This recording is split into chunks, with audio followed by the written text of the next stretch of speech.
Saudi আরবের মক্কায় পবিত্র কাবা শরীফের উপর বিরল এক মহাজাগতিক দৃশ্য দেখা গেছে। গতকাল শুক্রবার ভোরে মক্কায় খিওমান গিব্বাস চাঁদ কাবার ঠিক ওপরে চলে আসে, যেটিকে এক অসাধারণ মহাজাগতিক দৃশ্য হিসেবে অভিহিত করেছেন বিজ্ঞানীরা। সৌদির জেদ্দা অ্যাস্ট্রোনমি সোসাইটির প্রধান মাজিদ আবু জাহরা বার্তা সংস্থা সৌদি প্রিন্স এজেন্সিকে বলেছেন, এই দৃশ্য প্রমাণ করে যে চাঁদ সহ অন্যান্য মহাজাগতিক বস্তুর গতিপথ নির্ণয়ের জন্য করা গণনা কতটা নিখুঁত। এর ফলে সারা বিশ্বের মুসলিমরা নামাজের দিক অর্থাৎ কেবলা আরো সঠিকভাবে নির্ধারণ করতে পারবেন। আবু জাহরা আরো জানান, শুক্রবার সন্ধ্যায় চাঁদ সপ্তমী বর্ষ বা সেভেন সিস্টার নামে পরিচিত নক্ষত্রপুঞ্জের সামনে দিয়ে যাবে।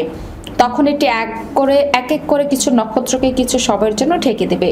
এই চমৎকার দৃশ্যটি সৌদি আরব সহ আরব বিশ্বের অনেক জায়গা থেকে দেখা যাবে বলেও উল্লেখ করেন তিনি। পবিত্র কাবা শরীফ উপস্থিত হাজার হাজার মুসল্লির জন্য এই দৃশ্য ছিল এক অনন্য ও স্মরণীয় অভিজ্ঞতা।